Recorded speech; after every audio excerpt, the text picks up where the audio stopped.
Bonjour.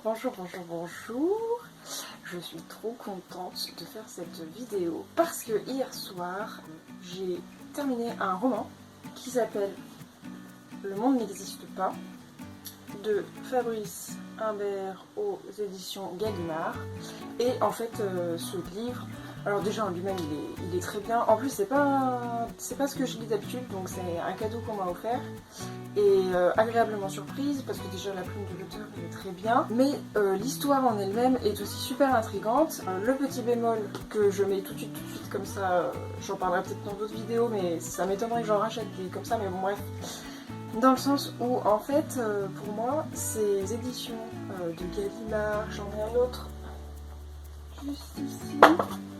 It was at this moment that he knew. He fucked up.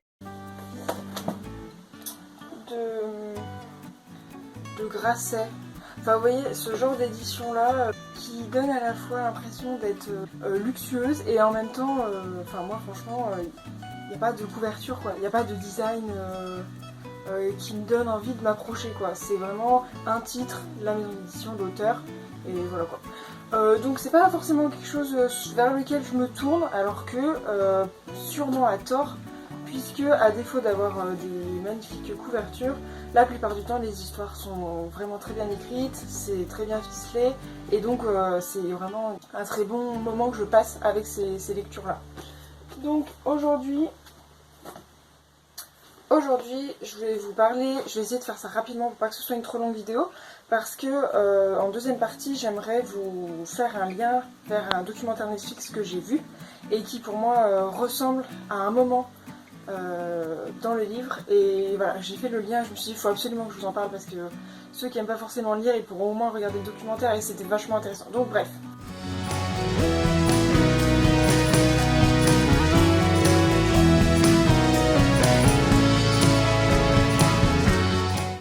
Revenons d'abord à Le monde n'existe pas. Donc rapidement, c'est l'histoire d'Adam Vollmann, voilà, c'est comme ça qu'il est appelé dans le résumé. Donc c'est l'histoire de cet homme qui a maintenant bien la trentaine, peut-être même la quarantaine, mais c'est pas bien précisé non plus, mais en tout cas il a eu une période d'adolescence qu'on suit à travers le roman, et la grosse partie se passe, voilà, je dirais bien 15 ans plus tard, donc voilà, on doit être vers la trentaine, ou vers 35 ans. Et donc, il est... un jour, il se réveille, et sur les panneaux publicitaires, et surtout sur toutes les grandes chaînes aux États-Unis, il y a les panneaux sur les immeubles, voilà.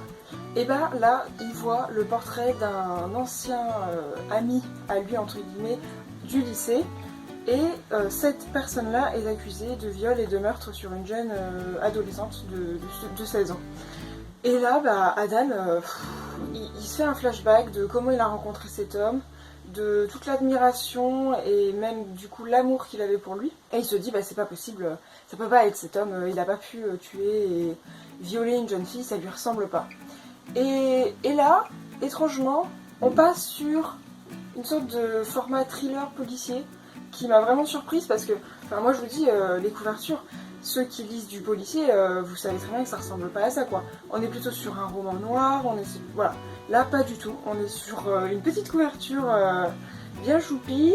Là même au début je me suis dit ça allait être presque une sorte d'histoire d'amour parce que voilà, le petit bandeau ne laisse pas du tout présager à une sorte d'enquête.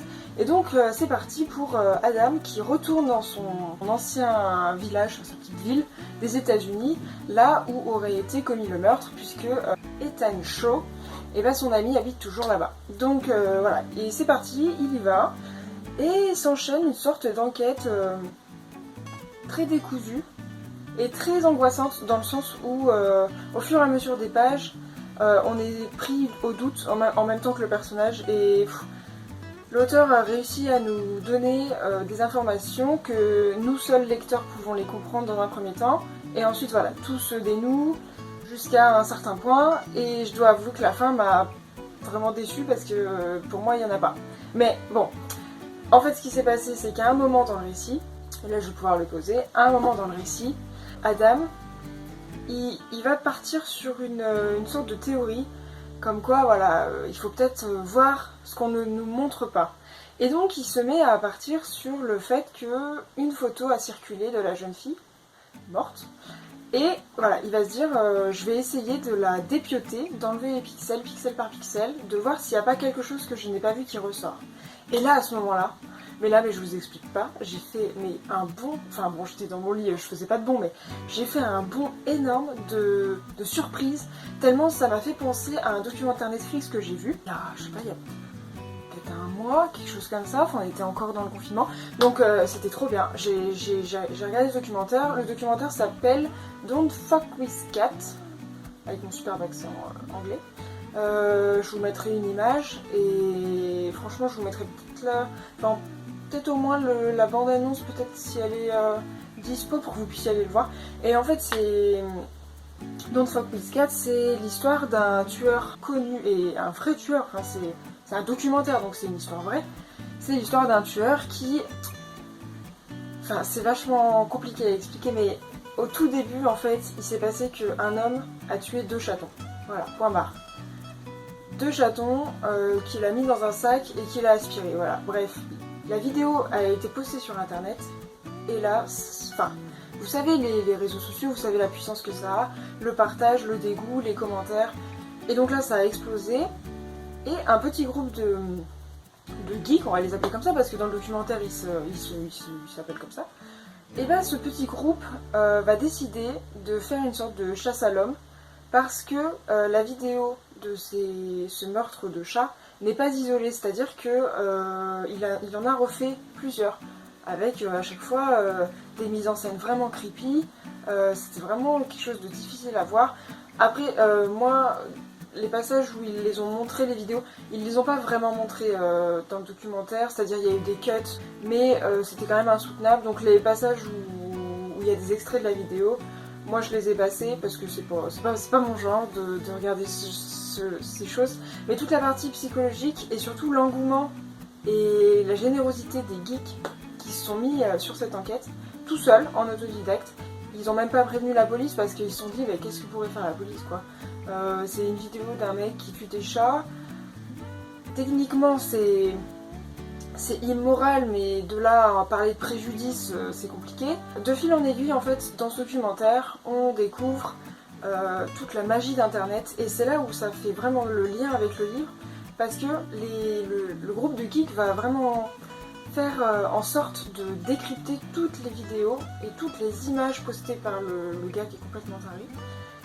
Et le problème, entre guillemets, c'est que à force de lui donner de l'attention, à force d'essayer de trouver qui c'est, à force de tout le temps lui parler, dans le sens où ils ont créé un groupe pour essayer de retrouver la personne, donc le groupe s'est ouvert et ça a eu une telle ampleur, surtout aux États-Unis, qu'il y a eu énormément de monde. Et en fait, l'assassin qui, on voit très bien, a un problème psychologique déjà, mais a surtout un penchant narcissique. Quand il a vu qu'il y avait autant de monde, pour lui c'était du pain béni. En fait, de fil en aiguille, pendant ce documentaire, on se rend compte que l'assassin perd son calme entre guillemets et il va passer de chat à humain.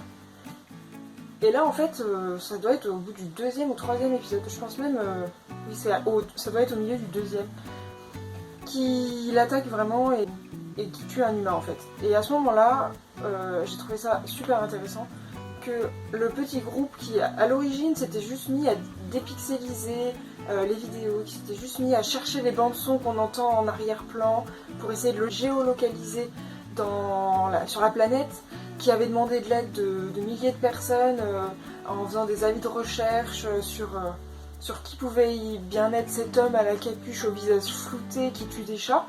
Et là à ce moment-là ils se sont rendus compte qu'en fait l'homme était passé à un niveau supérieur et il a carrément tué quelqu'un.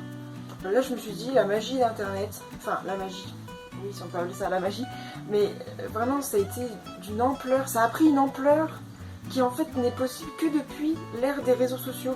C'est-à-dire avant, à la rigueur il y avait les journaux, on pouvait en parler dans la presse.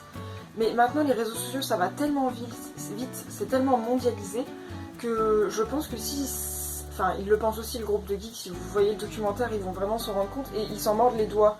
Mais en même temps, qu'ils soient passés à la vitesse supérieure, dans un sens malheureusement c'est vraiment très triste, Enfin, il s'est tiré une balle dans le pied, c'est-à-dire, il aurait simplement continué de tuer déjà, ce qui est horrible, ce qui est horrible, ce qui est horrible. Il se serait pas fait prendre parce que là, c'était qu'un groupe de geeks qui le cherchait via les réseaux sociaux. Dès qu'il a tué une personne, évidemment, c'est la police, et en fait, toute cette histoire était en 2012. Et ça, je m'en suis rendu compte à la fin, au dernier épisode, je me suis dit, oh, mais en fait, c'était en 2012. En 2012, je me souviens de cette histoire, et je veux pas vous spoiler la fin du documentaire parce que franchement, ça m'a mis une claque quand j'y ai appris, mais voilà, le fait que ce soit des faits réels et le fait qu'on voit toute l'enquête du groupe de geeks qui espère, parce que vraiment les vidéos sont immorales, de le trouver et qui à la fin y arrive en partie parce qu'au final ils travaillent avec la police, parce que eux ils ont trouvé l'identité du gars au bout d'un moment. Et ça, je trouve que c'est waouh quoi, ça m'a vraiment laissé sur les fesses comme on dit. Et voilà, ce roman là, Le Monde n'existe pas, bah, je me suis fait le même lien. Je me suis dit, mais en fait, c'est un gars qui ne croit pas à ce qu'il voit. Et il dit, eh ben moi, je vais essayer de chercher ma vraie vérité. Et je vais tout faire pour démasquer. Et il fait à peu près les mêmes techniques. C'est-à-dire, voilà, les réseaux sociaux. Il va dépioter une image, comme je vous l'ai dit, pour essayer de prêcher le vrai du faux. Et ça, mais j'ai trouvé ça, mais d'une intelligence... Ça fait très vrai, vous voyez, dans un roman ça fait très vrai. Un documentaire évidemment on sait très bien que c'est très vrai. Mais là j'étais là, mais oui c'est ça qu'il faut faire en fait. Quand on n'est pas sûr, on vérifie. Et voilà, donc ce roman aussi, pour terminer, à part pour dire que regardez le documentaire Netflix Don't Fuck With Cat. Mais voilà, à part pour dire ça, c'est aussi une thématique qui, je trouve, était super importante et superbement bien abordée. C'est que dans Le Monde n'existe pas, l'intrigue se passe aux États-Unis et il y a une sorte de critique de la société américaine qui est très subtile et qui est en même temps, je trouve, connue de tous, mais comme si on ne le disait pas. C'est-à-dire, là, on est vraiment sur un schéma où le narrateur dit que l'Amérique a toujours besoin de frissonner, a toujours besoin de ressentir des horreurs ou de la joie extrême. Ils sont pas dans le stoïcisme, il faut absolument qu'ils ressentent des choses très puissantes, très parfois immorales. Et en fait, c'est, je trouve, une sorte de manipulation aussi de masse de la part des médias. Et là, voilà, il y a toutes les thématiques des fake news, des médias, qui est très lourde, et vraiment, c'est abordé très justement. Donc franchement, si vous aimez bien ce genre de thématique, il est vraiment super bien. Il se lit super vite. Vous voyez, c'est des éditions qui sont très propres, mais là, il doit pas faire plus... Voilà, il fait même pas 250 pages, le bouquin. Donc franchement, super bien. Voilà. Donc moi, c'était vraiment une super surprise, et j'avais trop hâte de vous en parler. Parce que le lien avec le documentaire, il m'a genre frappé, mais au bout d'un moment, je me suis dit, mais il faut absolument que j'en parle. Il faut faire le lien entre les choses, parce que sinon, on perd un potentiel aussi, voilà, qui grâce à Netflix, grâce aussi au cinéma de manière générale, et au documentaire, on a une profondeur aussi, il y a une réflexion sur la société qui est énorme, quoi. Et donc vraiment, le documentaire Don't Fuck With Cat, il est super. Il dure 3 heures, je crois, en 3 épisodes, d'1 heure environ. Mais il tient en haleine, c'est vraiment... c'est dingue quoi, il est bien ficelé et en même temps il n'est pas très larmoyant, les témoignages sont vrais, les caractères des personnes qui ont participé à l'enquête vraiment donnent une impression presque d'oppression tellement on se rend compte qu'ils ont vraiment tout fait pour retrouver cet homme et en même temps en y laissant parfois... sorte d'intimité qui leur a été volée à cause de cet assassin. Enfin, c'est vraiment bien amené. Et là, bah voilà, l'enquête est pas mal. Je pense qu'elle serait quand même... ce serait quand même une déception pour ceux qui ont l'habitude de lire des polars ou des thrillers. Après, pour ceux aussi qui apprécient la littérature, qui jongle entre, on va dire, la science et le fantastique presque, et bah voilà, on est sur cette zone floue qui laisse le choix aux 2 interprétations possibles. Et ça, je trouve ça bien parce que c'est une liberté de choix aussi que le lecteur a le droit d'avoir, quoi. Donc franchement, une super découverte, un super cadeau qu'on m'a offert encore. Donc voilà, je voulais absolument vous en parler. J'espère que ça vous a plu. C'était une vidéo un peu plus courte, mais comme ça, voilà, j'ai abordé plus rapidement la thématique. Et puis je pense que le documentaire, vous devriez vraiment aller jeter un coup d'œil pour ceux qui ont un abonnement, ceux qui ne l'ont pas, bah, peut-être prenez un mois gratuit, ça vous donnera peut-être envie.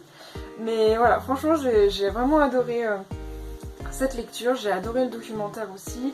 Lier les deux, ça m'a comme fait exploser le cerveau. Donc voilà, j'aimerais bien savoir si vous avez des documentaires à me recommander dans ce genre-là, sur les affaires, sur des affaires classées ou non, sur des meurtriers vraiment qui là poussent les retranchements de la société quand on est plutôt sur des psychopathes et des sociopathes. Ça c'est vraiment super intéressant. Et puis bah voilà, si ça vous intéresse aussi, moi je pourrais vous parler des séries Netflix dans le même genre. Je pense par exemple à Mindhunter, je sais pas si vous connaissez, qui m'a vraiment scotché, bluffé et qui est vraiment super bien. Donc si ça vous intéresse, je pourrais vous en parler dans une prochaine vidéo. Et sinon, bah voilà, j'attends vos retours. Si vous l'avez lu, Le Monde n'existe pas, et si vous êtes du même avis que moi à peu près pour la fin, je serais ravie d'en discuter avec vous. Sinon, je vous souhaite une bonne lecture pour Le Monde n'existe pas, et aussi pour visionnage du documentaire Don't Fuck with Cats sur Netflix.